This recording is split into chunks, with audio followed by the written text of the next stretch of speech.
Ladies and gentlemen, I'm sorry to interrupt your conversations. We have today a session on the Middle East and North Africa, exiting the Great Recession, ? And we have a very strong panel to discuss that question from different angles. Masoud Ahmed, who is the director of the Middle East and Central Asia Department at the International Monetary Fund, so the International Monetary Fund's lead person on the region. Marina Ottaway, who is Carnegie's own director for the Middle East program. We'll look at the issues from the political and social angle. And Jean-Francois Seznec, immediately to my right, is a visiting professor at Georgetown University and an expert on the Gulf countries. This meeting is occurring against the background of the beginnings of a recovery in the world economy. That's why the title of the session is Exiting the Great Recession. And even though this recovery is actually more rapid and coming somewhat earlier than many forecast, nevertheless, there remain serious questions about the pace of the recovery going into 2010 and 2011 and its sustainability, especially as government support measures, massive government support measures, are withdrawn. Whatever happens, whatever kind of recovery we have, we are also aware of the fact that the post-crisis world will be quite a different world in the industrial countries for sure, with much higher debt levels and various changes in policies and regulations in the financial sector. But how is this all affecting this crucial region that is the source of a large part of our energy reserves and where political instability has traditionally had very important impacts on the rest of the world? How will the Middle East North Africa region cope with this period? And what will it look like after the crisis? Will it change? These are some of the questions which I hope Masoud, Martina, and Jean-Francois will address over the next 40, 50 minutes or so, if we give them 15 minutes or so each. And then hopefully that'll give us plenty of time for questions and answers. So, Masoud. Well, thank you very much, Uri, for organizing this session and for inviting me. And I'd like to thank also many of the familiar faces that were here 6 months ago when we actually had a similar conversation as well. And I want to use the time I have to focus a little bit on the economic aspects. I think the light is on, but yeah, okay. I want to focus a little bit on the economic situation and the outlook, and also perhaps a little bit pick up on the point that Uri was raising about the what comes after the crisis for the countries in this region. And then I look forward to the comments and the contributions also of the fellow panelists and from you. Let me also say that outside you do have a copy of the Regional Economic Outlook, which we have just released and which is the basis for what I'm going to say to you. And if you haven't picked up a copy, please do feel free to pick one up on the way out. And the presentation I'm using, I'm going to skip through some of the slides because I want to make it condensed, but the whole presentation will also be available on our website in the IMF, and I believe you're also going to put it up on the website here, so if anybody wants to access it, they can. So let me go straight in and talk first about the oil exporters in the region, and then I'll talk about the emerging markets and developing countries, because they obviously have different factors affecting their outlook. When we look at the exporters, the basic messages that I'd like to put on the table for you are that the most obvious and immediate impact on them was through the fall in the price of oil, which did result in a dramatic impact in terms of their incomes for most of them. But they responded to this fall in the price of oil in two ways, which were very important. One was that they continued to spend, and consequently they, if you like, introduced a bit of a short circuit in terms of the effect of the lower oil price on the rest of the economy, because as the governments continued to spend, they did counter-cyclical spending, and they did this quickly and they did it decisively. And that has mitigated the effect of the lower oil prices on the economies as a whole. They also provided a lot of support to the banking sector in these countries, provided liquidity, provided capital, and I can go into more details, but that also helped to ensure that the banks were not directly affected as a result of the oil price fall. You're now beginning to see some signs of recovery as oil prices begin to pick up, and I'll show you a few slides on that.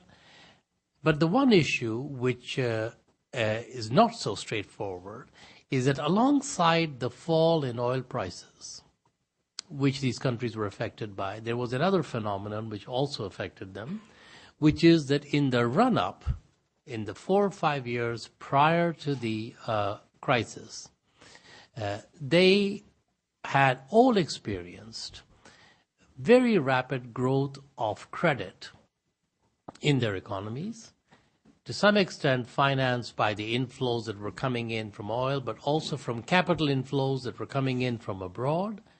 And as a result of this, there was an increase in the price of assets, particularly real estate.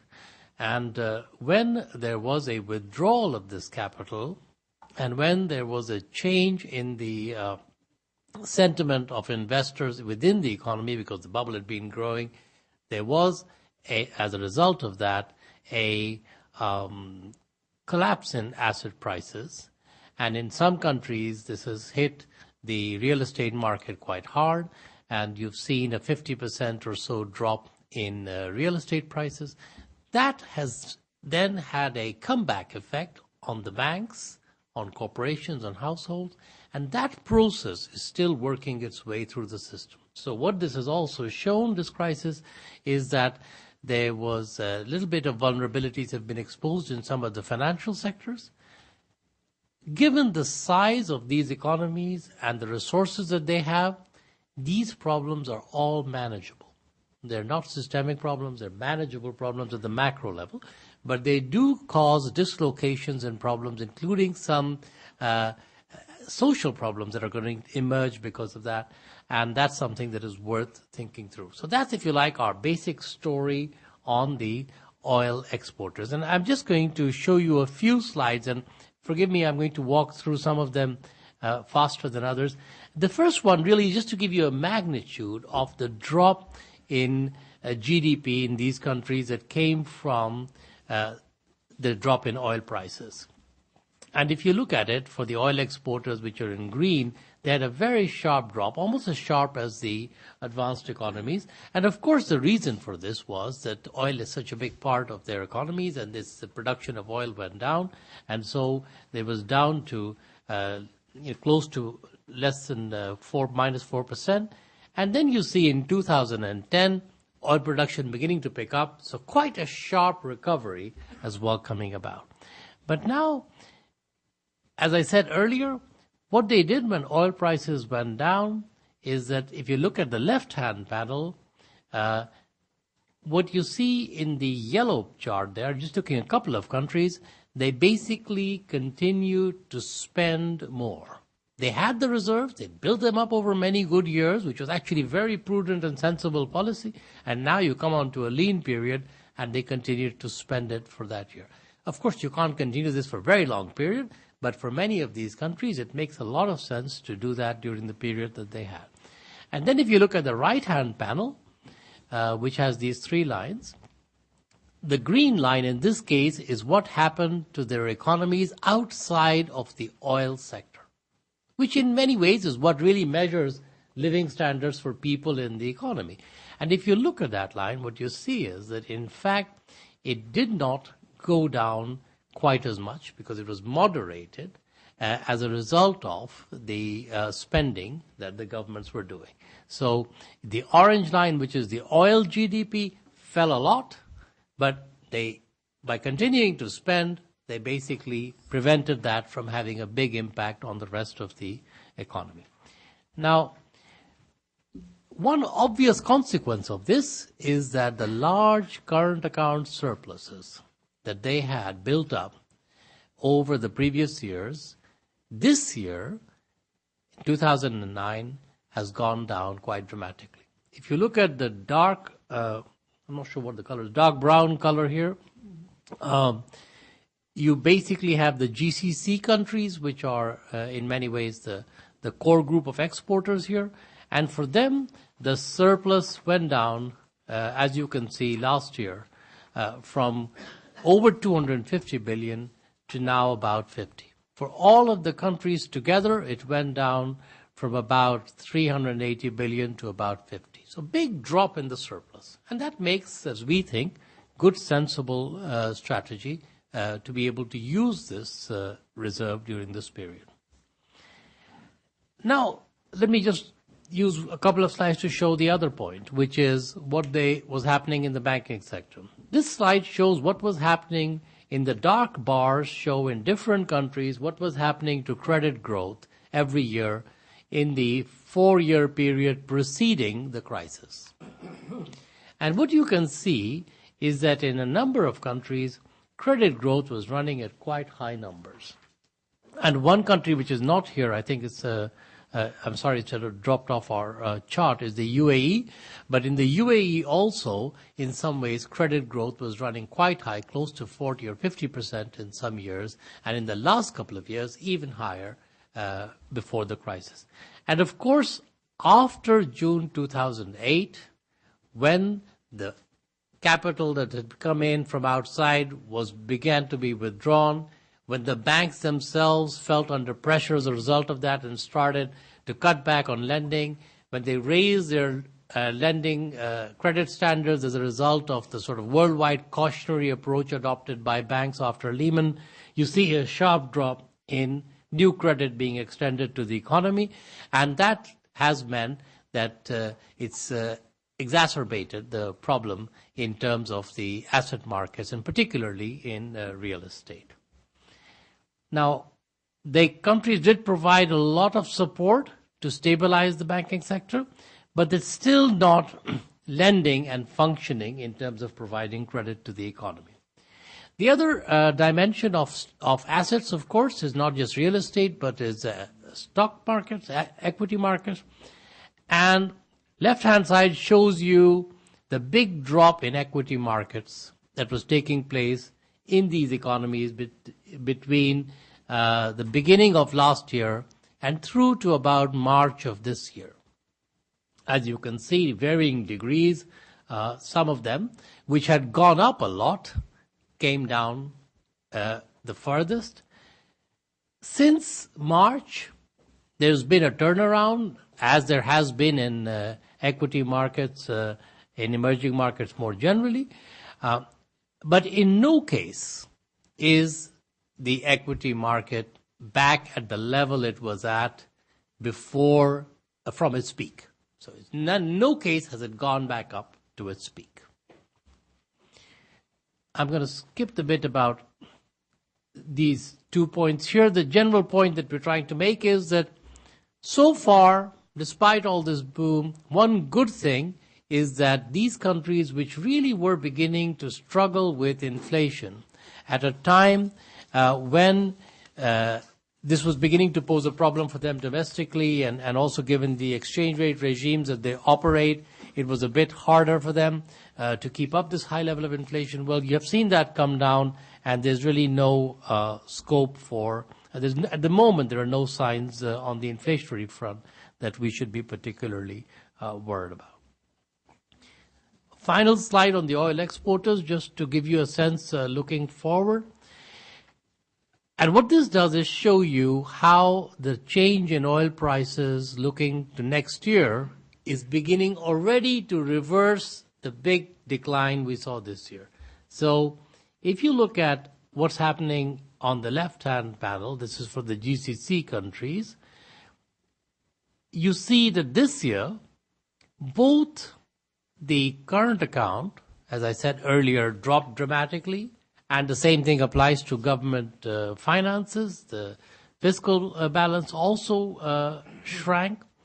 But next year, with oil price assumptions that we're using, and in the IMF, we basically don't make oil price projections.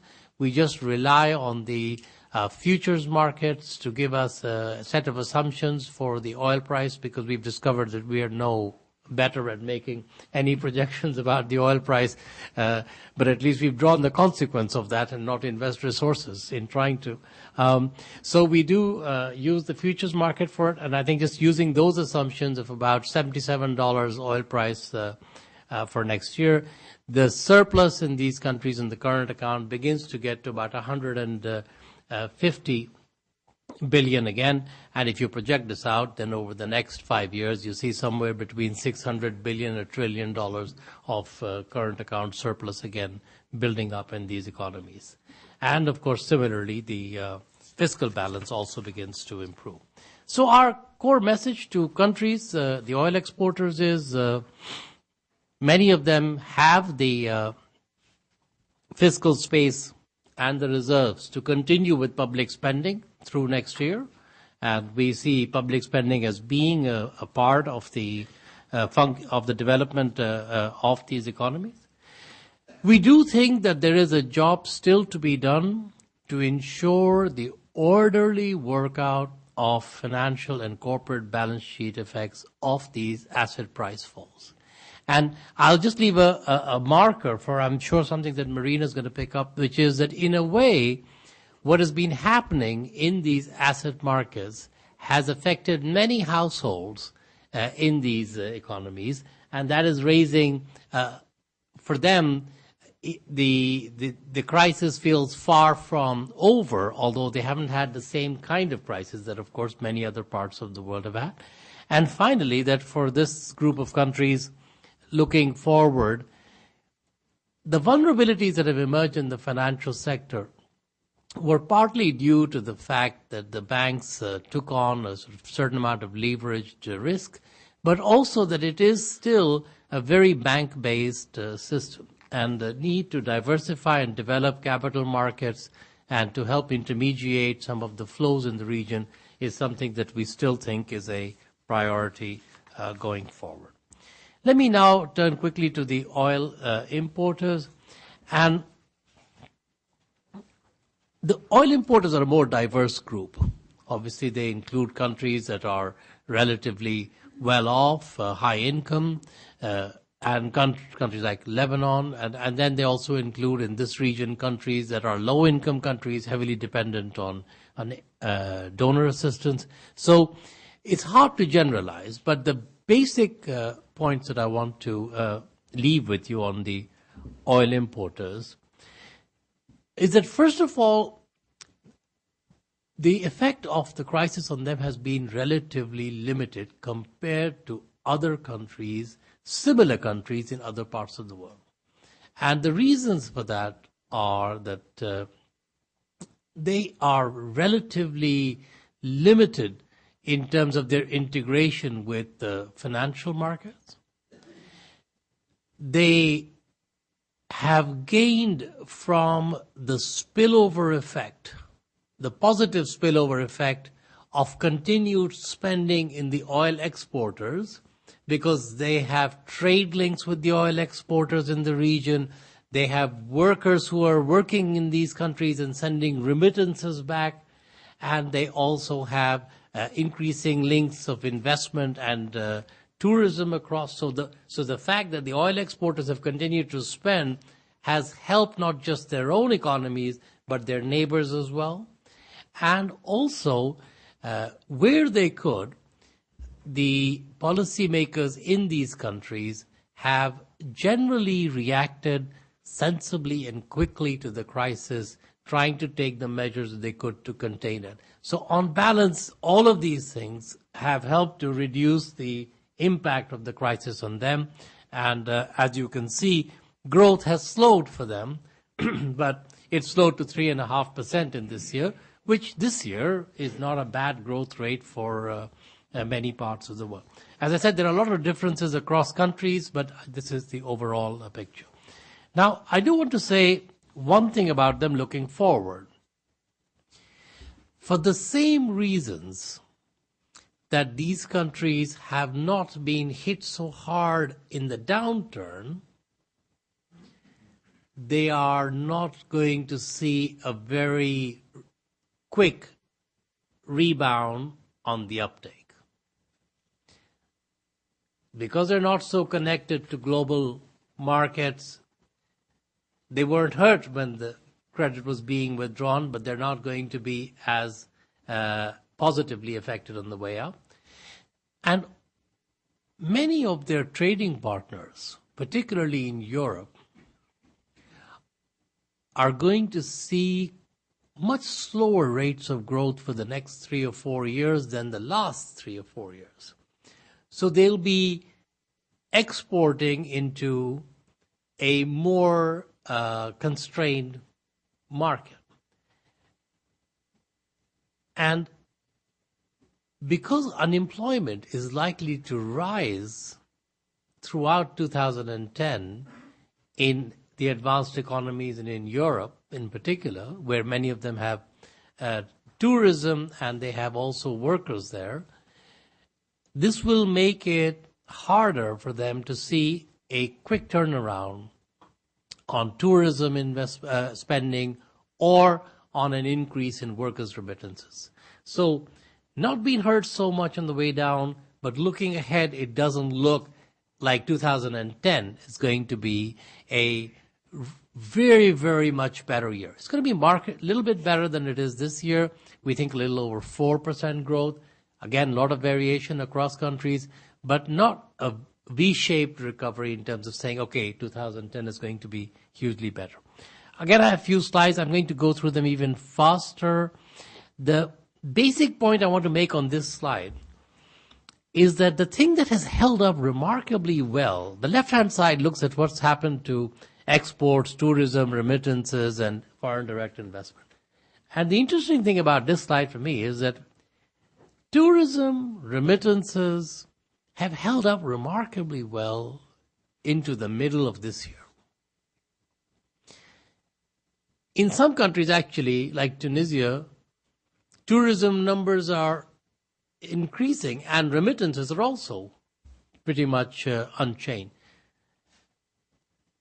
Still hard to say why that is happening, whether it's a price shifting effect where people are shifting their tours, their holidays to less expensive destinations. That might be part of the explanation. But that has helped them a lot. And in other countries, what's been really helpful is a good agricultural harvest. Morocco's had the best agricultural harvest in 25 years. Makes up for a certain amount of fall in exports. You do see some pickup. And just if you look at the left-hand panel here, the most recent data for the countries where we have it, and this is a region where data is not as recent and timely as it might be in some countries, but the most recent data that we have shows some pickup in the economic indicators in these countries. But as I said, our basic message is that if you look at growth next year, and the orange line on this is the oil importers in the region. Compare them to the green, which is emerging markets as a whole, and the dark brown, which is the world.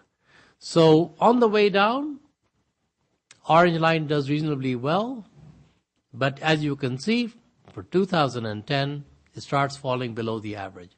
So the important message to take away from this experience is not that being less integrated with the markets and with the world economy is helpful all the time, because if you look at it, you actually see that while it's helpful on the downturn, it is not helpful when things are going well. And that's, if you like, the question is, how do you prepare these economies for the future?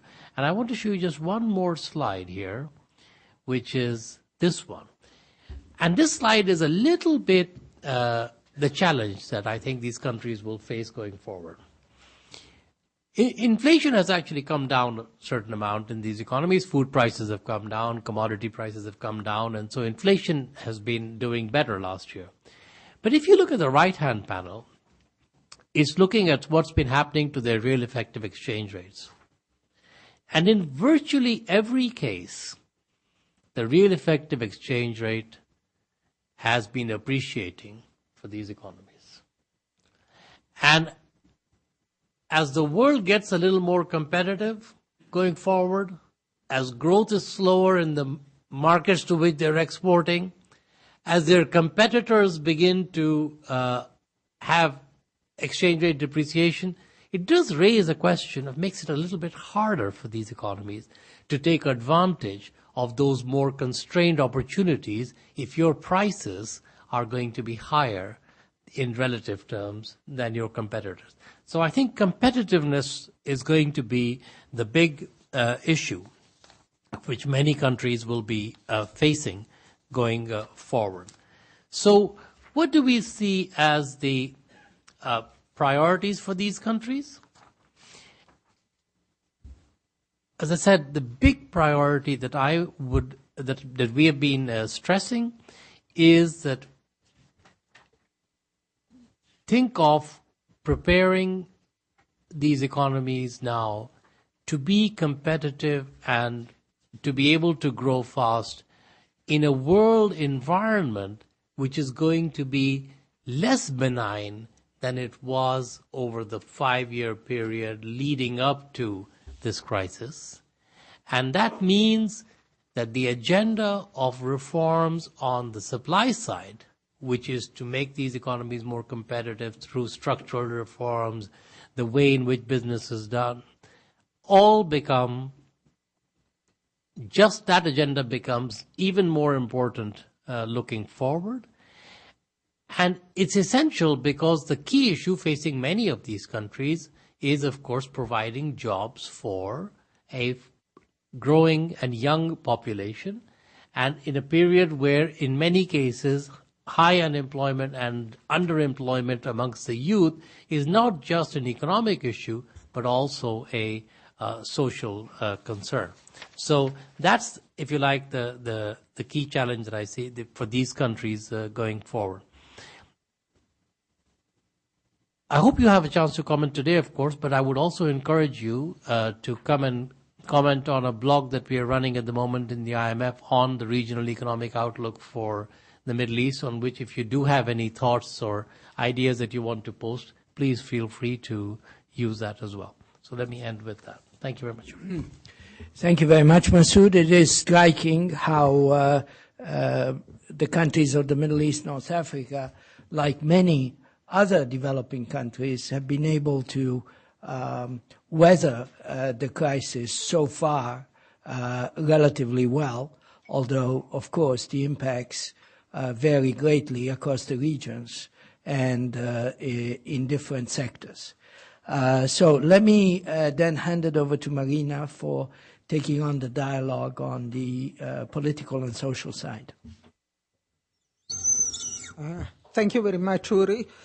I think in discussing the sort of social and political consequences of the crisis, I'm going to follow in the same pattern that was followed before, talking about first the oil-producing countries and then the non-oil-producing countries. They are two very different pictures. By and large, what we have not seen now any very pronounced social consequences of the crisis, because although employment has dropped considerably in some countries, particularly in the construction sector. I would say that there are more unemployed crane in the Gulf area than anywhere else in the world at this point. It's very striking when you travel to that area now, the number of building sites when there is no activity going on. The rise in unemployment that comes from that slowdown or dramatic slowdown in construction activity has been exported to other countries. In other words, the people who lost their jobs in this crisis are migrant workers rather than the citizens of the countries themselves. The data is not very good because there is no clear, it's not so easy to keep track, but essentially what has been happening is that as jobs are lost, then people leave the country. So that in a sense, the increase in unemployment that comes, let's say, from the crash in or the end of the building boom in Dubai is probably being felt somewhere in Bangladesh and Pakistan, and it's not felt in Dubai itself. And out there, essentially, it's too diluted in what is the general picture of the economies of these countries to really be a factor that you can easily see and easily measure. So that similarly, I think it's important to keep in mind that in most of the GCC countries, in most of the oil-producing countries, there is, particularly the GCC countries, Algeria is a bit different. There is the overwhelming majority of citizens is employed by the government. It's not employed in the private sector. Essentially, they are employed in a sector which is pretty much a recession-proof, particularly given what we just heard, that the fact that these governments have kept a high level of expenditure, essentially, for making up for the problems caused by the economy. So that there is really very little evidence that there has been an increase in unemployment among citizens, among the national population. So we have this exporting of the social consequences. Now, one question which is very interesting that needs to be raised, although this is more of a question for the future than a question for the present, is what are the political consequences of this situation? Because there is a crisis that has created a hardship on non-citizens. Many have left the country, some are still around. And this is, for many of the GCC countries, this is the majority of the population. Keep in mind that in the United Arab Emirates, it's about 85% of the population that's non-citizens. So that one question is, as the situation becomes more difficult, as many people are forced to leave the country without really without wanting to leave the country, not because they are ready, but because the jobs dry up, and with the jobs go their resident permits, essentially.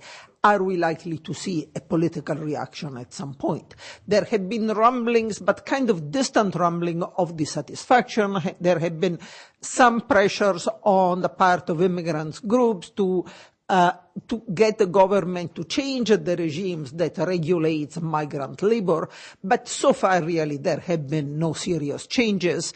And I repeat, I think I think it in terms of distant rumblings rather than something which is happening right now. So that both from the political and both from the social and the economic the political point of view, the GCC countries have come through fairly unscathed from the crisis.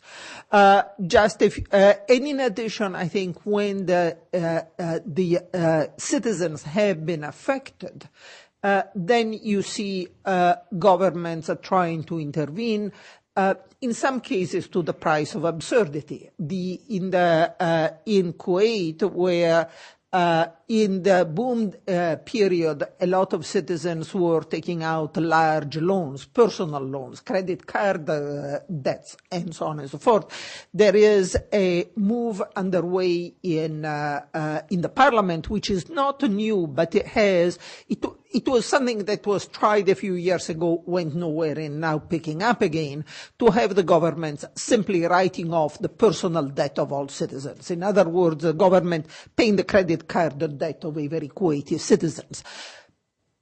It may or may not happen. It's a populist enough parliament. If the parliament stays there long, if they don't have another crisis that leads to the parliament being dissolved again, they might do it at this time. But these are not things that are really, in the greater scheme of things, are all that important.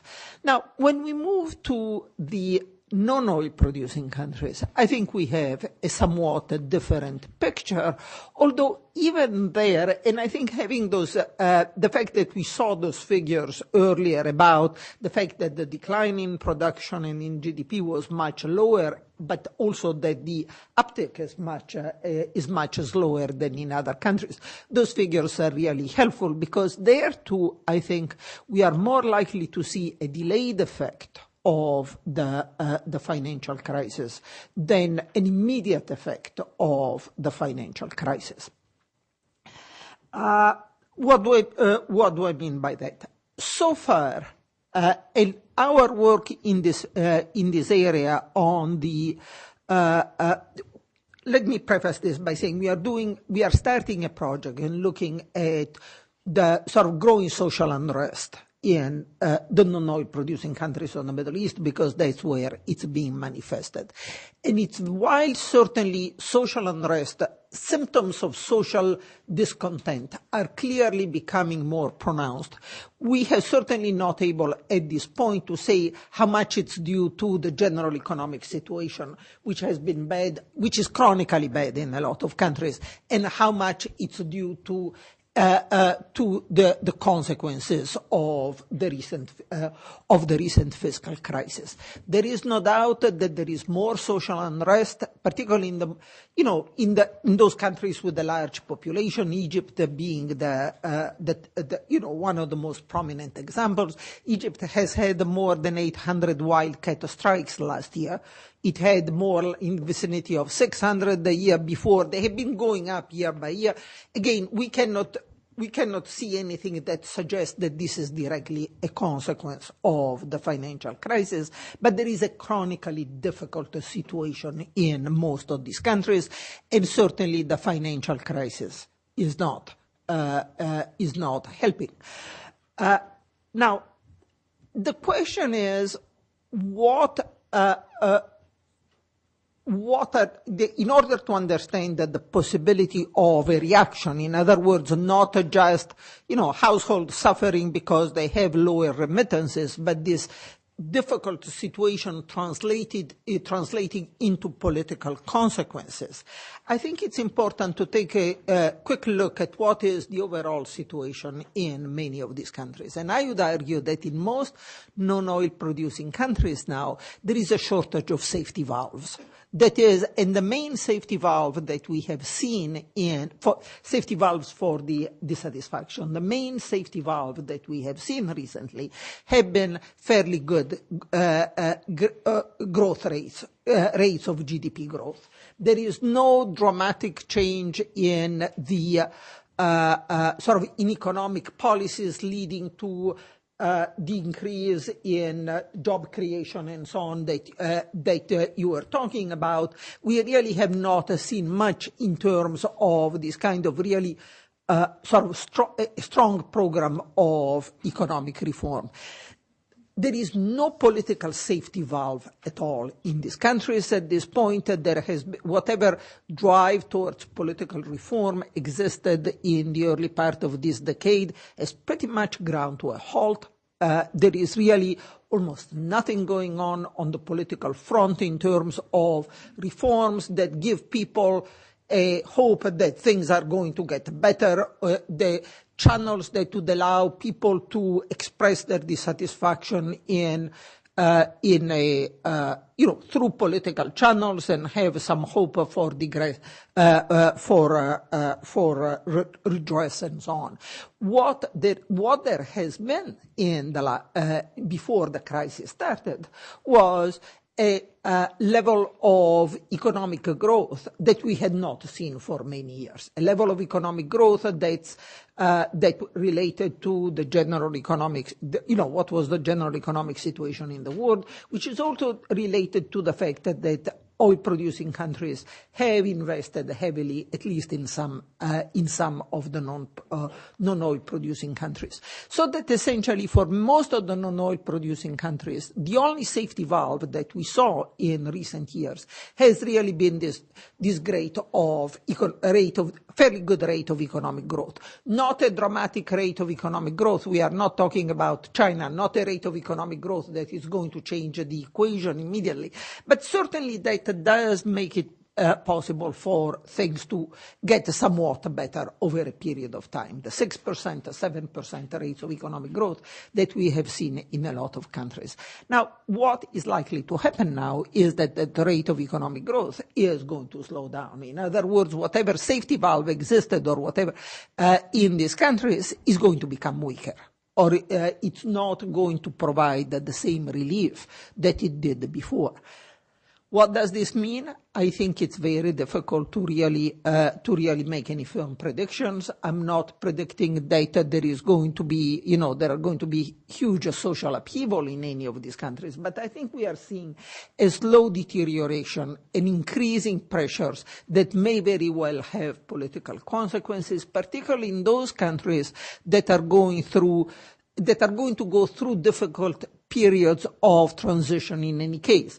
Egypt is going to go, just because of the President Mubarak's age, is going to go through a political transition soon, and it's very uncertain how that political transition is going to unfold.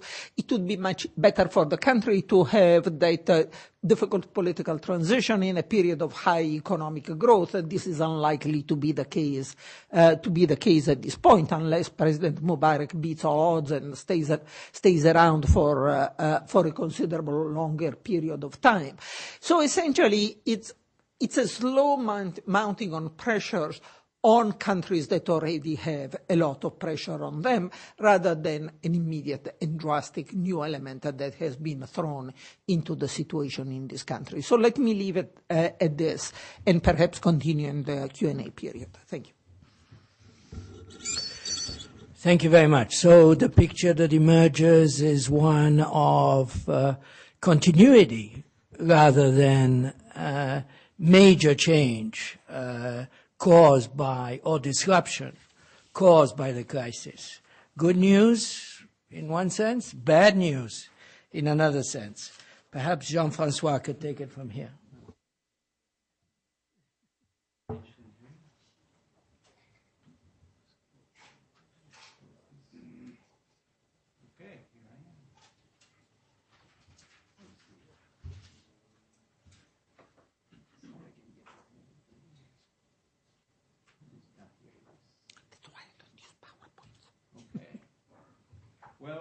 No, I'm not going to change my views. In fact, a lot of the things I have said I will say are very close to what was said before. I just maybe I can just give a few of the main points that I will cover. I will focus mostly on the Arab-Persian Gulf because that's really what I know more than many other things. And then I will make a couple comments at the end on two countries we haven't touched yet, which are of some importance in the region, Iran and Iraq, and a few of the points on the modern economy or what's going to happen, which actually I don't have a slide on, but I will discuss just in conclusion at the end. But this will be fairly rapid because a lot of the points were covered really well by Masoud's paper. So one thing is we have been told there are a number of people in this town who claims that the Saudis require $50 a barrel to break even. I think that's probably a fair statement. By breaking even, we mean not just not just the cost of production, which is only $1.50 to $6, maybe say $4 average a barrel, but it needs to provide a lot of subsidies to the people and so on. But anything, when the prices are above 50, anything goes into the reserves. And here I've given you two figures. I realize that's a mistake. It probably should be closer to 40 billion in net increase in reserves per year, really, not 50, as I said on the first line here. Altogether, that allowed the Saudis, in particular, to spend a lot of money, as you pointed out, in supporting the system. There's been over $100 billion drawn from the reserves of SAMA and put into various projects and subsidies. It did not really stop the economy or the banks from freezing lending until now. It's taken this long, 8 months, for the banks to really start getting off their fear of the system, of the problems, and go back into lending, and they are doing so now because it took the state that long to get the projects which they're pouring money into started and going. I mean, the state-sponsored projects are absolutely humongous, and they're going along. They're just being developed. The King Abdallah city, they broke ground on it. You've all heard they made a lot of hay out of it, of the KAUST University, which actually is finished and started working, which is quite an amazing project. The city, the King Abdallah Economic City, is going to go ahead. Probably the one in Jizan is going to go ahead because of social reasons. They need to create jobs in the south near the Yemeni border, and I think it's a priority of the government. The other cities, I'm not sure there'll be such a rush in going into it because they seem to be mostly real estate schemes to favor the royal families than anything else. But there are many other projects that are coming along. The Dow Chemical project, the largest project the largest chemical project in the world ever, is starting. They're talking about establishing it. There are a lot of negotiations taking place right now. It'll be over $20 billion in investment. The $10 billion investment with Sumitomo is already working, producing, and they are going to double that project within the next 5 years. Another project we don't speak much about, which is huge and of great importance, is the Ras Azur project in Saudi Arabia to create a diammonium phosphate plant and a big aluminum project. This is linked to a major railroad that's being built between the north of the country to the Persian Gulf, which will bring all the goods, all the mining products, the phosphates in this case, and the bauxite to the Gulf to be used by MAN, which is a state-owned venture, really, with the private sector, mostly the stock market in Riyadh. As I said, the lending is beginning to get a little better, and the stock market really, as you mentioned earlier, declined all the way from 14,000 in 2008 to 4,130. That's a big loss. It's much bigger than any of our markets here. It's coming back. We're back at 6,300 today. But this is important because it's truly, in spite of everything you hear, it's truly the only real stock market in the Gulf, because it has a capitalization of over $350 billion compared to, say, Dubai, which has about $40 or $43 billion in capitalization. So that's really the only true market in the region. In the UAE, of course, you have two different vision here. You have the Abu Dhabi and Dubai. Let me talk about Abu Dhabi a little bit. Abu Dhabi is extremely well off right now because their actual requirement for a break-even, including social expenses and so on, is probably between $20 and $30 a barrel. That's, you'll read many, many figures on that.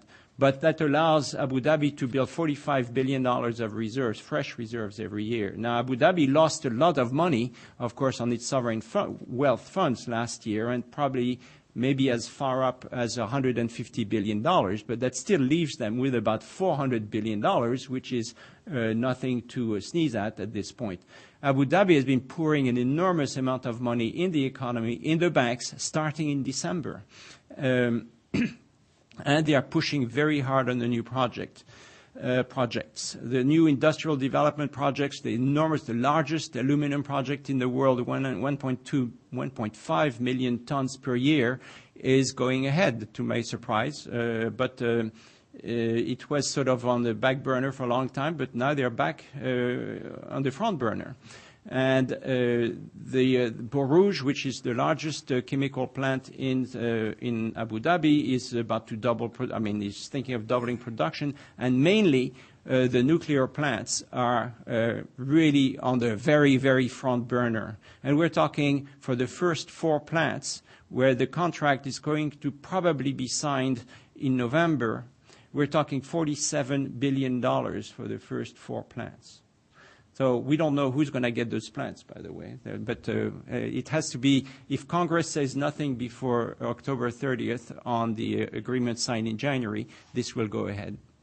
And it could very well go to American companies. Anyway, there are 3 big bids on this, and the American companies are big in all 3 bids in any event, so nobody's going to suffer. One thing that, of course, is dear to everybody's heart in Abu Dhabi and dear to many people's heart is the cultural projects.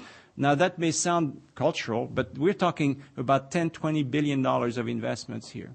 The museums are going ahead. They have broken ground on the Louvre. They've broken ground on I believe they have broken ground on the new, what's the name of the American museum? Oh, the Guggenheim. Thank you. And so on. And they're building the island, all the development around the same island that goes with it. It's big, big money. Now, Dubai, of course, has a few more problems. As we all know, Dubai is has a big debt. The government of Dubai has stated $80 billion. The reality and I get that figure directly from the president of the Chamber of Commerce, is really $120 billion in debt. That's a lot of money. And that money is going to come due within 3 to 5 years, and some of it is due right now. So everybody says, don't worry, Abu Dhabi will bail out Dubai. Well, I'm not sure I agree with that. The Abu Dhabi will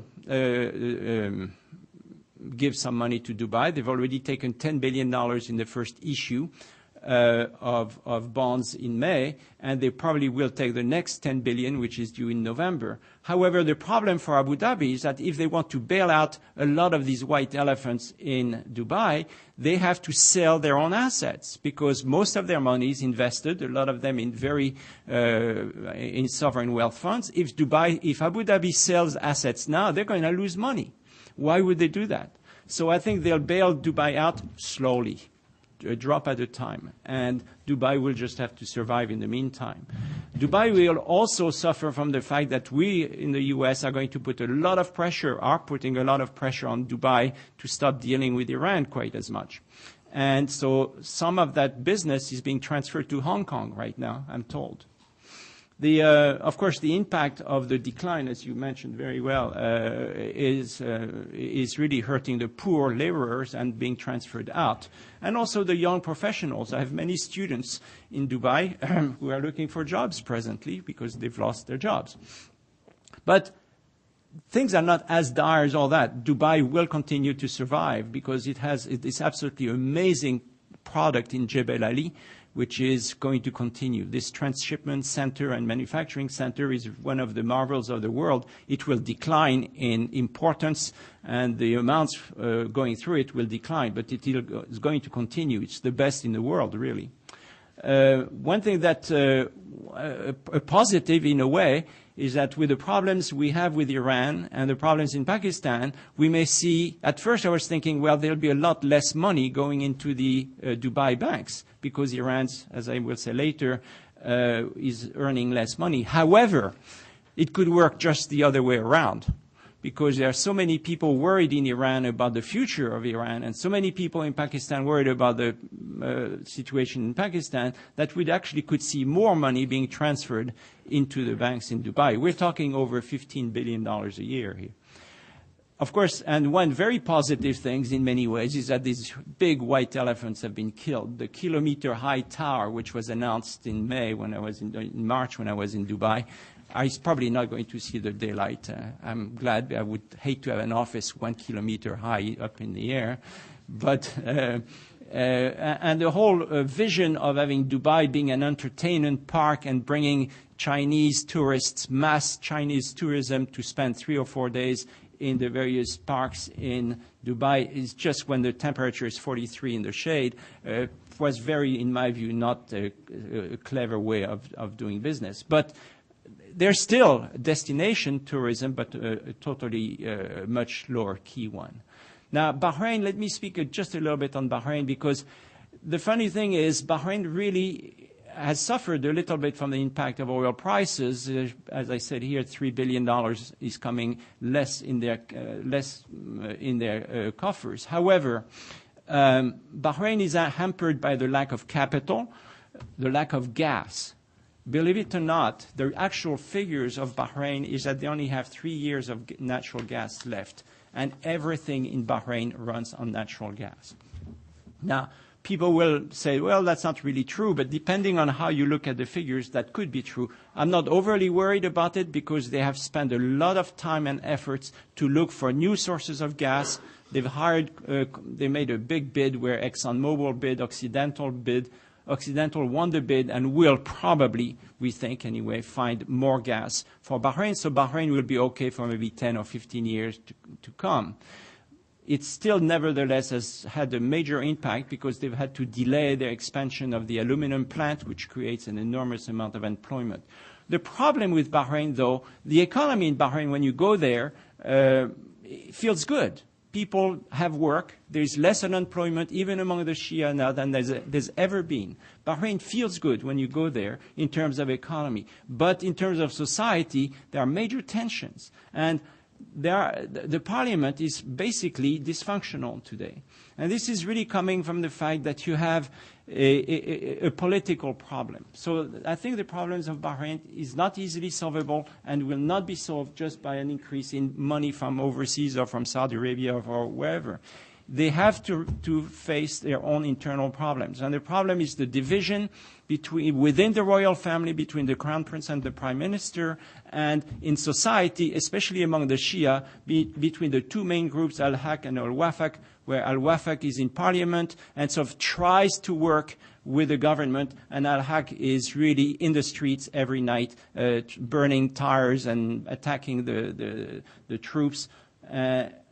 So basically the extremists, both on the prime minister's side and on Al-Haq, are really controlling the debate now. And the center, there's a very large center in Bahrain of Shia, moderate Shia, well-educated Shia, and moderate Sunni, well-educated royal family members and Sunnis who really would like to work together. But the system is built in such a way now that the extremists are controlling the system and nothing's happening.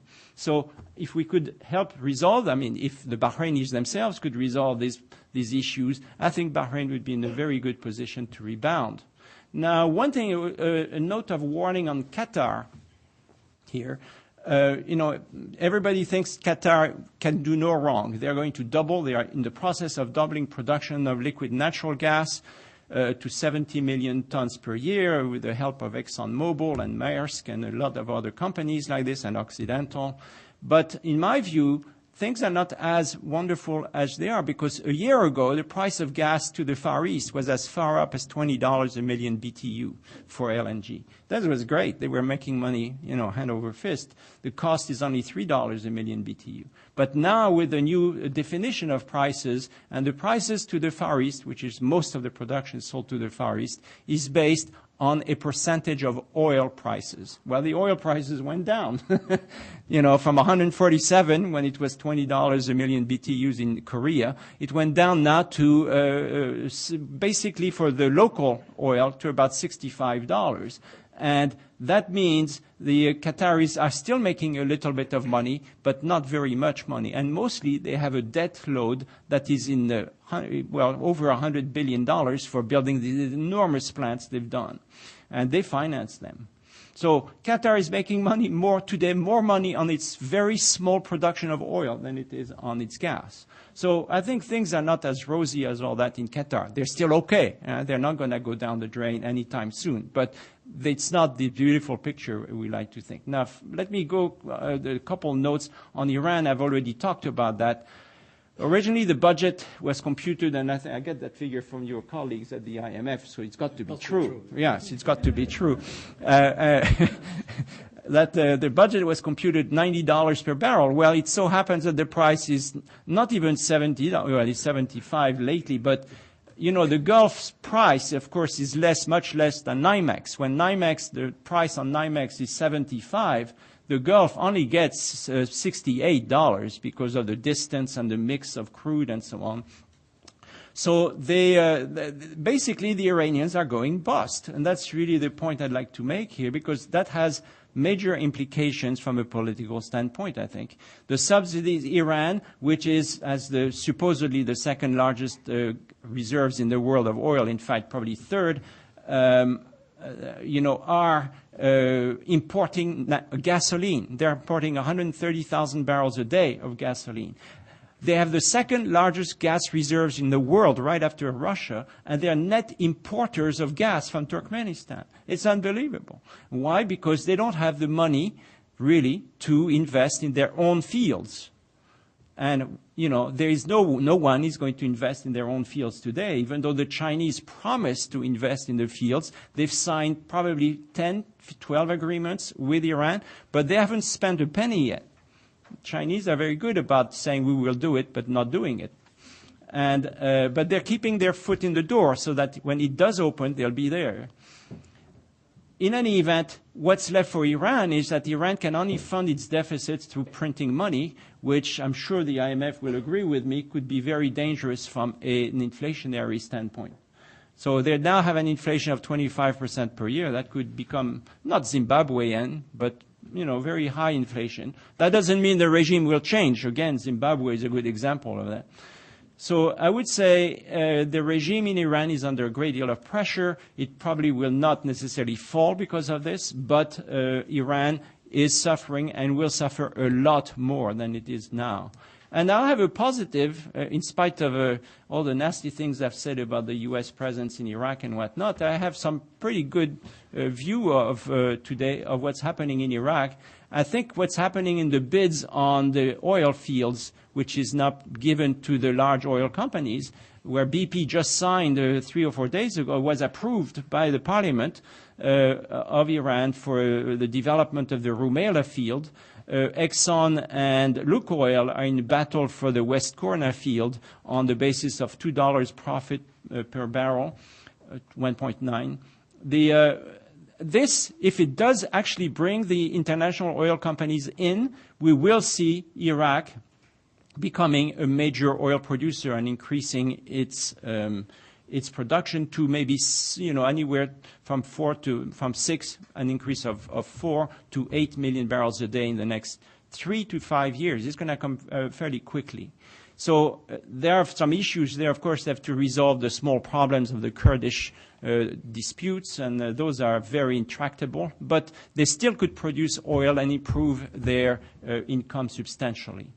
So let me just finish with the conclusion, which I have, if I can find it here. I would say that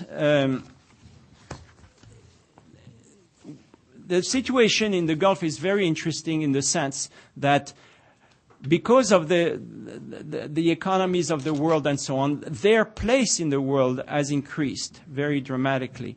For instance, the fact is Saudi Arabia will be the largest producer of chemicals in the world within a few years, within 5 to 7 years. And that is represented by the fact that Saudi is the only Arab country in the G20. And it's obviously become the leader of the region, and it's seen as the leader of the region by the other economies.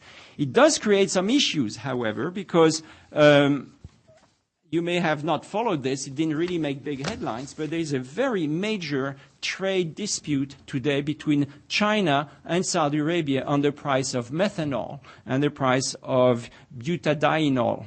If that's the way it's pronounced, I'm not sure. But anyway, it's creating a big tension. And it's very important for the Saudis because they've spent hundreds of billions of dollars establishing new industries that are value added so that in the long term they can get out of oil, let the Iraqis and the Iranians sell the primary commodity. They will become value added, knowledge based industries. They join WTO at a great cost to them in order to do that, and the Chinese are tacking on up to 800% tariffs on their productions because they have a cost of energy which is the lowest in the world.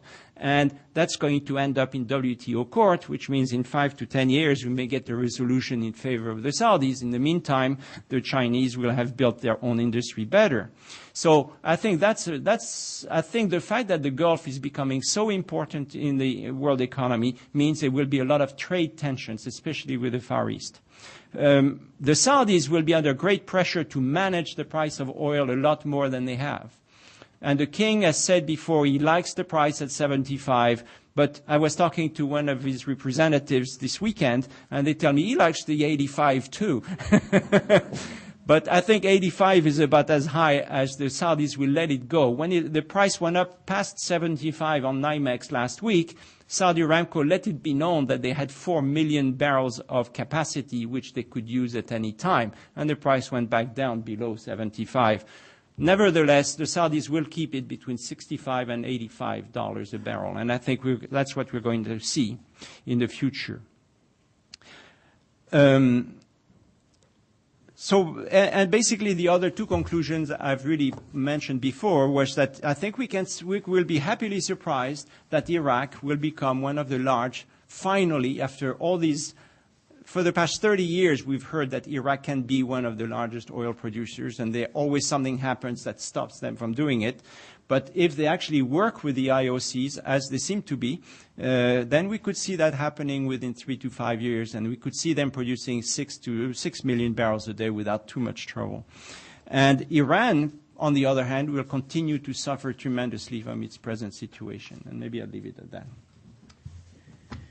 Thank you very much. Well, you've heard the macroeconomic view, you've heard the social political view, and you've heard the view from a sectoral analytical standpoint, business even standpoint.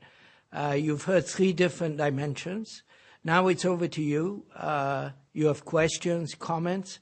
There are a number of recognized experts in the audience, so I look forward to any comments they might have. I might even turn to Ritva Reinecke if she has time and wants to react. She's Director of Policy for the Middle East at the World Bank.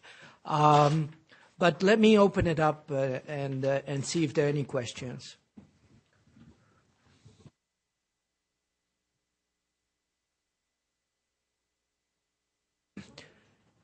Yes.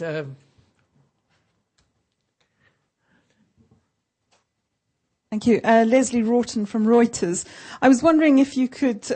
Sood, if you maybe could explain to us what you see, since Saudi Arabia is the only one in the G20, and the IMF has been talking, and not only in Pittsburgh, but also in Turkey recently, about correcting the imbalances. What do you see as the role of the Middle East, especially in the Saudis, in this rebalancing issue? So what kind of role, considering you're saying that their reserves are going to go up quite extensively? And I was wondering also, could you give us an update on how close you are to an agreement with Iraq on a program? Shall we just go directly and answer that question, and then we'll open it up again? Well, I think what the G20 is really looking to Saudi Arabia for is to stabilize, to be one of the stabilizing factors in the world, and especially in the oil markets. And that's why there's been some talks, I think, on pushing the Saudis either to increase production and to get the prices down a bit. But I think the Saudis want to maintain that band. And I was going to say 65 to 75, but from what I hear this weekend, it's more like 65 to 85. But I think that's what the G20 will be looking for, and are really looking to the Saudis for that. And they see that the Saudis are becoming a very important industrial power, and that also will play a great role in the control of the pricing of the chemical in the world, and that will impact in the long term. Iraq. You wanted to know about Iraq. Well, the BP has actually signed a contract with the Iraqi government, to my great surprise, but anyway, they have in joint venture with the Chinese, and that has been approved by Parliament in Iraq. So it has happened. And once the Parliament is always the problem, once that's done, it's going to happen. The next one is the negotiation taking place as we speak between the oil company, between the minister, Sharistani, and ExxonMobil and Lukoil on the other side, where they're fighting whether or not it's at $1.9 profit or not. And we'll see how that goes. But I think he'll follow the same pattern as BP. So even though 3 weeks ago I was very, very negative about this ever happening, all of a sudden I'm much more positive. Masood? Yeah. I think I just say maybe a couple of small points. One is that on the issue of how we see the sort of evolution of reserves, in particular, as part of the global rebalancing. Well, one dimension of it is, what you've just heard. But I think you have to think about this as a cyclical thing, and particularly if you're an oil producer, commodity producer. And this year, what we have seen is the counter-cyclical dimension of it. So the fact that the GCC countries have continued to be able to spend has also contributed to sustaining their contribution to sort of world demand, if you like, during a time when demand was going down. So it's kind of important to remember that as well. So I don't think that we see a problem with the pattern where during upturns there's a buildup in reserves, and then there is because it's a cyclical commodity, you have periods when there's those reserves being used up. On Iraq, I think you had a more operational question, which was how close we are to an IMF agreement with Iraq.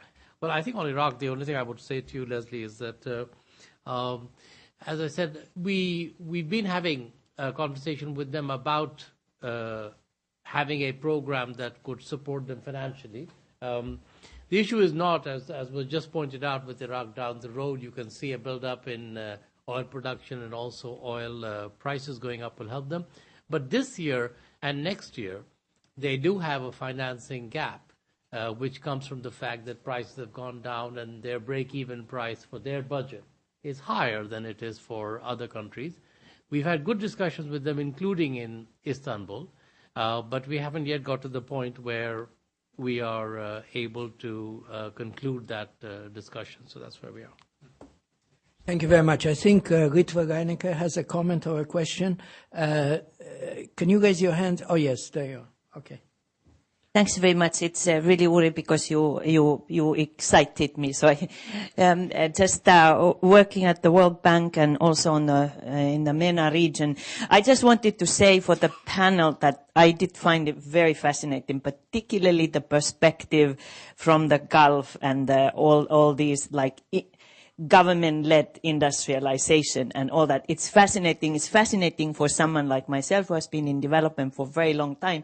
And when I go to Dubai and we talk about government and all that, and I can't find that government. So it's just entirely fascinating to hear on the one hand the business side, and on the other hand then these absolutely unique globalization experience that is in the Gulf. So I want to thank you all for the presentations.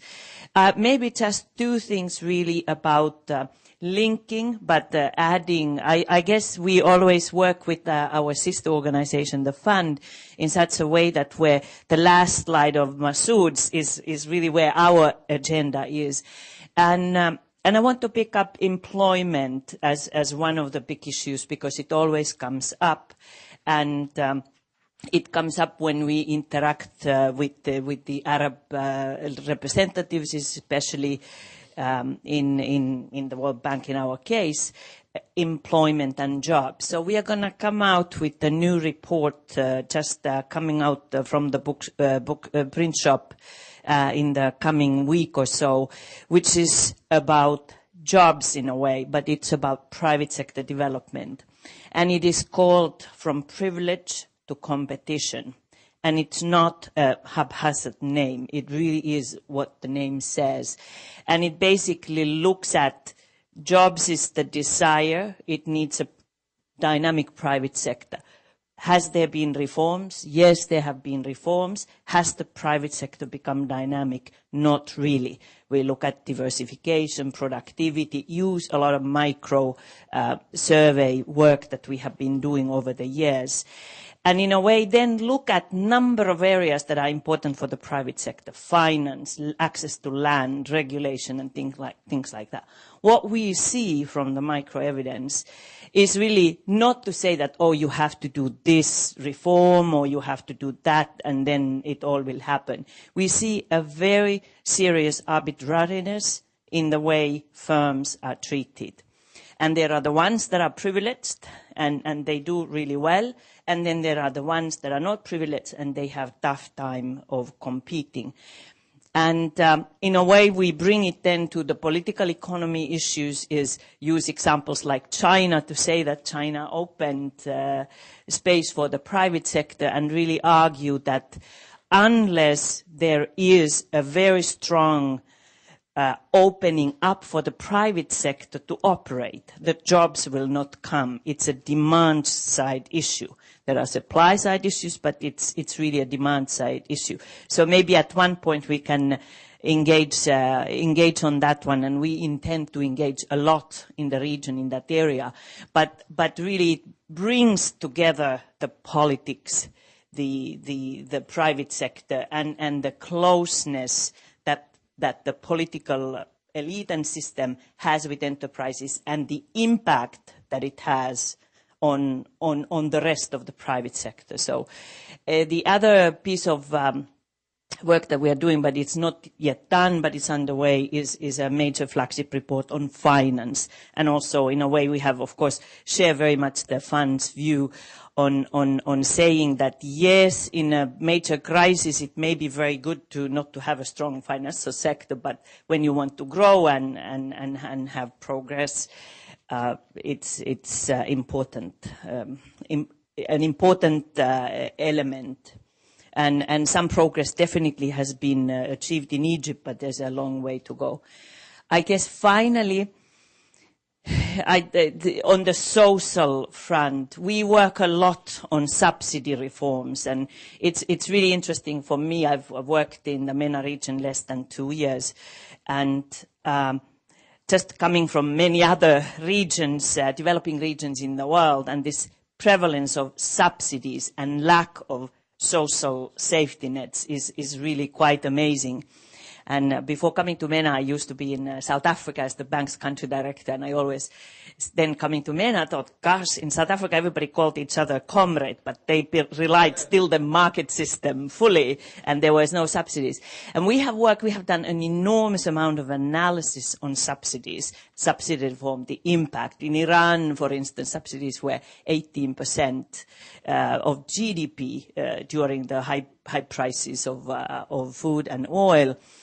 And we have done so many analyses, and in many cases absolutely very difficult to do any reform whatsoever. And it is a fascinating political economy, I think, in the subsidy case. And we are now working on the political economy. I don't know whether it will make any difference, but those subsidies are some unique feature in the economy, and somehow people feel that they have some control over something, having those subsidies, but they are very, very inefficient, and reforming them is very difficult. So maybe just really thank you very much from my side, and just sharing with you some of the preoccupations that we have. Thanks a lot.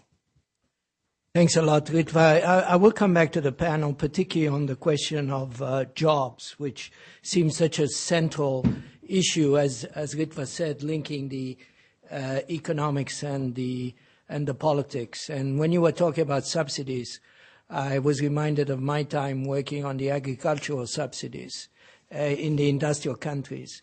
And I want to pronounce a general law of subsidies. Once you give a subsidy, it's very difficult to take it away. Yes, the gentleman there with the hand raised. Yeah, Paul Tennessee from the University District of Columbia. I have two quick questions. regarding jobs, for many years now, international labor, the ILO, we've been saying that we have growth, jobless growth. In other words, growth but no jobs. And we've been having development without jobs. So I'd like that to be addressed. And I'd like an evaluative opinion of the relations that Chavez has been developing with Libya in recent times. Libya was over there. They signed a number of agreements, if you have an opinion on that. And one last quick one. What's the impact of the devaluing US dollar on your analysis? Three simple questions. I'll come back to the panel. Any other questions? Yes, the gentleman at the back there. Thank you. Matthew Stevenson, State Department. I work on the Middle East on economic programs there. And two related questions, please. And first of all, sorry, I think this panel was terrific. I've been coming to these things for a little while. This was amongst the best ever, so thank you very much. We talked about how on the downside, as things swung down economically, the Middle East was not as affected because of lack of economic integration. And now on the upside, improvements will not happen as rapidly. Would you say that the Middle East is therefore seeking greater economic integration with the world, especially from the perspective of the United States? Or would you say that the lesson learned from this experience is one where they would not want to expose themselves to too much further econ integration on the basis of having weathered the storm the way they did? And related to that, you talked a lot about the differences between oil producers and non-oil producers in the region. I was wondering, as their fates are integrated and the non-oil producers have been doing relatively well on the basis of spillover effects and whatnot, do you see greater tension between the two, or do you see that they view their economic and political futures as more and more integrated? Thank you. Very good. Any other questions before I turn it back to the panel? No? Okay. Then back to the panel. I don't know, Marina, you may want to start this time? Okay. Let me talk a bit about this issue. Two issues I think I want to address. One is that of whether these countries are seeking economic greater integration in the global system or less integration in the global system. There is no doubt that they see their future in greater integration. There is no country in the region I know of, I mean, even Libya at this point, that is really seeking for better integration. All the efforts that the oil-producing countries are making to diversify their economy only make sense in the framework of greater economic integration in the global economy. Saudi Arabia does not have a market for the largest capacity in producing, this enormous capacity for in the chemical industry that it is developing, and this is true of all of them. So I think that there is absolutely no doubt that that's a direction in which they want to go. The problem is that for some of the countries, economic integration in the global economy is extremely difficult. The real problem that we are facing is that of countries that really have no place at this point in the global economy. I think if you look at in the Arab world, the best case, or not the best case, but the most dramatic case is that of Yemen, which is very quickly losing its place as an oil exporter. It was never a huge oil exporter, but whatever it has, it's running out. And it really does not have anything else to tie to the world economy. So that in the end, these are countries that unless they can totally change the direction economically, they'll end up by becoming wards of the oil producing countries because they don't have anything else. The issue of the tension between oil producer and non-oil producers, that is a very difficult question, I think, because on one level, what you have is still the rhetoric of Arab unity, of Arab integration, about how the oil producer have to lift up, the rest of the Arab world. This is a common resource and so on. At the practical level, that does not work out. The oil producing countries are investing in the rest of the Arab world when they see a business opportunity there, when they see an opportunity to produce more, so that you see, there is a lot of Arab money going to real estate in Lebanon. There is Arab money going to tourism in Morocco, but this is simply based on what they see as business opportunities and not as solidarity. Does that mean that political tensions are going to increase? I don't think they are going to increase on the level of oil-producing countries on one side and other countries on another. There are tensions on the level of certain countries. For example, one that you see that it's always there just under the surface is the tension that exists between Saudi Arabia and Egypt. That although on a lot of issues they are on the same side, but there is also a sense on the part of Egypt that they really should be the leaders of the Arab world, not recognizing a leadership role for Saudi Arabia, and at the same time the Saudis not really being terribly inclined to accept a role for Egypt, which, from an economic point of view does not counter the way they do. So that you see other tensions coming up, for example, because between Qatar and some of the other countries, but those are not necessarily oil producer versus non-oil producer.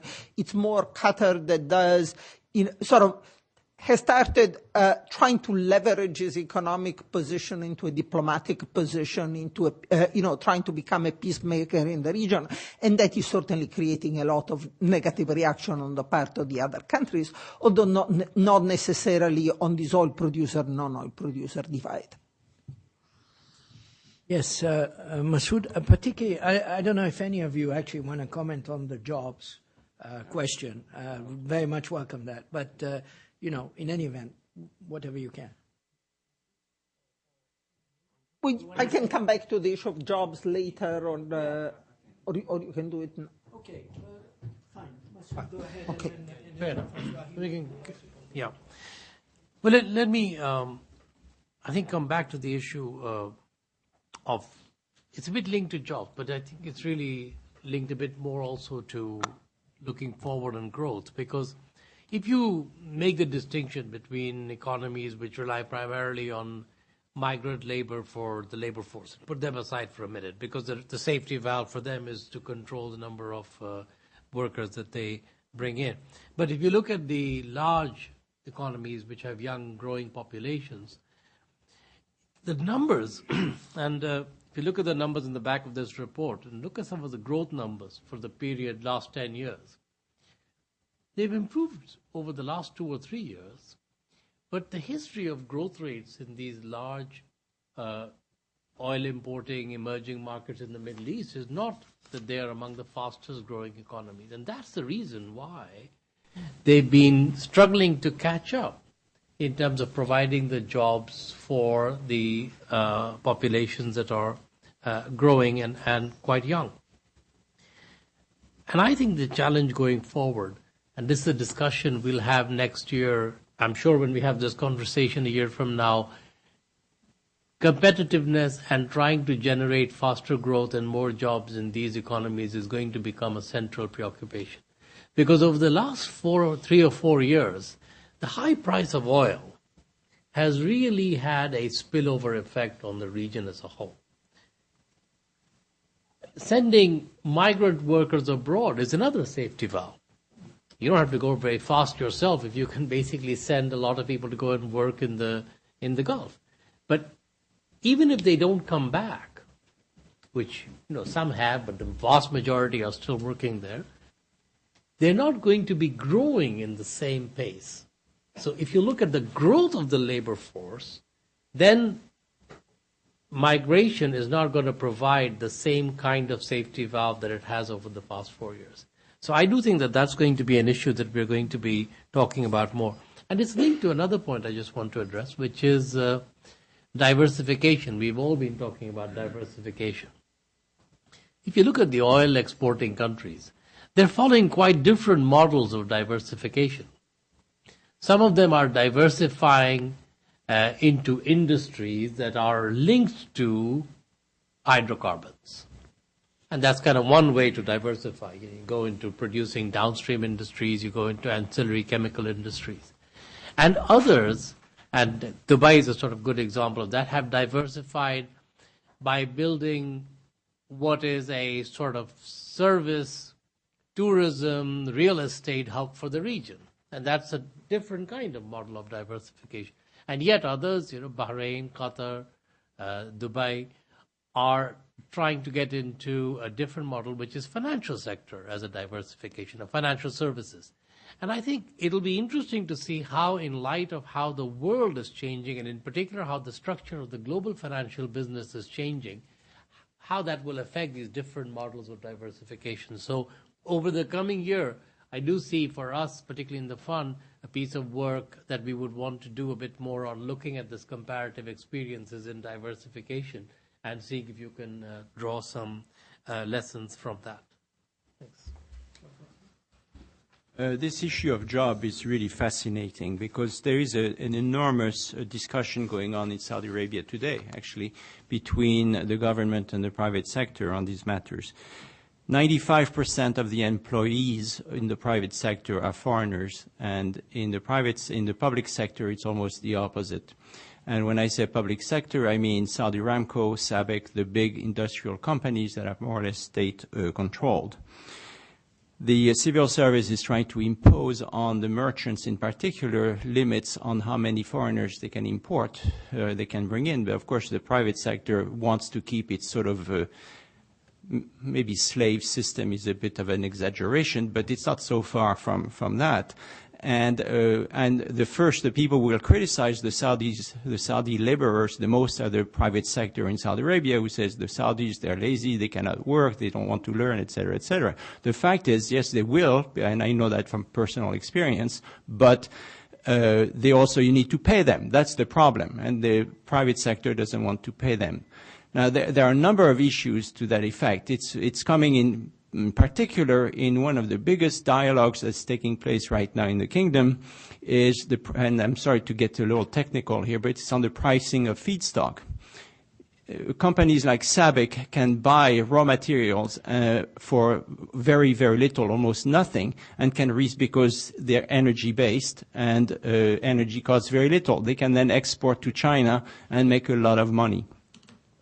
The private sector is not able to buy energy from the government, meaning propane, butane, that kind of things, at any price below world market, so that they're not willing to make any effort into providing jobs for Saudis if it costs them more money, because they have no more advantage in being Saudis if you're in the private sector than you are anywhere else. So the discussion is whether or not the government should sell its butane and so on to the private sector at a cost basis plus profit, which is what the Saudis negotiated under WTO. If they did that, there'd be a major revolution in the kingdom, because then the state could demand from the private sector that the private sector actually train their Saudis just like Saudi Aramco is doing. That's why they can run Saudi Aramco with 85-89% Saudis. So that issue is not resolved, and it's not resolved because the lobbies, the Saudis have a lot of lobbies, just like we do, and the lobbies from the private sector prefer to not have local workers working for them. They want to be able to continue on the import of foreign laborers. The civil servants are saying, if you want that, we're not going to give you cheap energy. That's just that simple.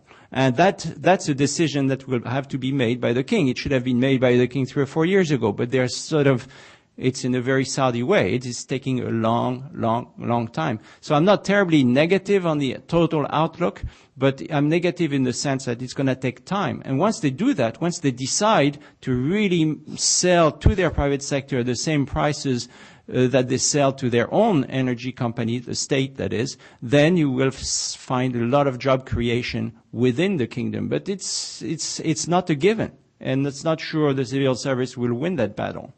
So that's really all I could say there. Thank you. Marina, did you want to say anything on jobs? On this issue of job creation, I think what we are seeing to a very large extent is really the problems that, I mean, there are certainly technical issues. I'm not trying to get away from that. But there are also very deep political problems. And we can, and it really comes from the dysfunctionality of the political systems of some of these countries. If you go back sort of in time to, you know, the mid-1970s when oil prices first went up, right? Arab countries really did not have had very little, the oil-producing countries, sorry, the Gulf countries, had very little capacity for managing these new resources. They have acquired the technical know-how. We no longer have petrodollars sort of floating around and deposited in Western banks because nobody knows how to spend the money. That has changed drastically. These countries have acquired the technical competence to develop a project, to spend the money and so on. What you still have is a very dysfunctional political systems, essentially, where you have these economies that are becoming more and more modern economies and economies integrated in the global systems that are still being run by, you know, as if this were the way these countries have been run in the past. So that one of the problems that you really run into in the development of a real private sector, in the allocation of land to the various industries, what you call the arbitrariness of the system, which is very clear in some countries. If you look at Kuwait, I mean, it's glaring the way in which the availability of land for different businesses, you know, how the land is apportioned and so on. It's really related to the nature of the political system. And therefore, those are problems that are going to be very, very difficult to solve because it's not a question of technical advice. It's really a question of where the power relations are in those countries. Thank you very much. Just a comment on the jobs. And then there was a question on the impact of the dollar devaluation on the region, which I don't know if any of you want to pick up. The job question is absolutely critical, and especially given the extraordinarily rapid growth of the labor force in the region, is directly linked to the difficulties of developing the private sector. But also made much more complicated by very large government-induced distortions in the labor market. I mean, I'm originally from Libya, and I visited Libya for the World Bank a couple of times in the last 3 or 4 years. I mean, basically, the government employs the vast majority of Libyans and sets the wage, etc., combined with the fact that the private sector has difficulty emerging for all the reasons that have been mentioned. This makes it very difficult to get any kind of endogenous or autonomous job growth. And as Masood underscored, it's a lot easier to deal with that situation when the global economy is expanding, not just because exports are growing and because oil is up, but because the fact that you have more foreign currency, etc., allows you to also grow your service sector domestically. And this is also potentially a very big source of growth in these Gulf countries where the issue is not export. They have all the exports that they need in the foreseeable future. The issue is rather the development of the domestic service sector, where a lot of the jobs potentially originate, assuming that people want to take them. And there have also been reports about, of course, the weakness of education in the region. This is also a major issue, the quality of education and the conformance, if you like, of the education that people are getting and the demands of the global economy are another very important impediment. There was a question then about dollar devaluation and the impact on the region. I don't know if anybody wants to comment on that. Well, I'm always long on opinions, sometimes a little short on facts, but I think as long as you're not long on the dollar. Well, in fact, I think the dollar is weak right now, but remember, it's stronger today than it was a year ago. and it's actually gone up almost 20%, 15% or so in the past year, and now it's going down again. Those are cyclical things. I think in the long term, there will be perhaps a weakness of the dollar, but in the short term, I don't think it'll make any difference in the Gulf. The Gulf is still getting all its income in dollars, and it's getting most of its expenses in dollars, because even if the trade with China is going up very rapidly, let's remember the Chinese currency is more or less linked to the dollar. So as far as they're concerned, it doesn't make that much difference. If we could push the Chinese to revalue their yuan or renminbi or whatever we call it, you'd find that there'd be a big switch back to U.S. trade. Right now, the U.S. trade is declining. But the region as a whole will need the dollar and will continue to support the dollar. But of course, they are worried about the budget deficit we have here, and they should be, and the trade deficit. And in the long term, I think we will see some changes. But in the very long term, I think in the short term, nothing will happen. They'll continue to support the dollar. This issue is becoming, I agree on the bottom line. It's going to be a very long term. What we see in the short term, though, is that there are beginning to be divisions among the GCC countries on this issue. And this is slowing down any efforts to integrate the currencies of the GCC countries. They were supposed to move towards a common currency, and what divides them is really this issue of what this common currency should be pegged to. There is one country in the Gulf now which is Kuwait, that has its currency pegged to a basket of different, not to the dollar, but to a basket of different foreign currency. Other countries are talking about that, but there is resistance in many quarters, and as a result, they are making no progress towards, they keep on postponing the decision on whether or not to move towards a common currency, which in turn has repercussion for inter-GCC relations. I just want to thank you for having organized this panel. Well, all right. The IMF no longer comments on currencies. That's very bad news. I'd like to, first of all, thank you all for coming. I think it's been a very nice discussion, very good, very instructive.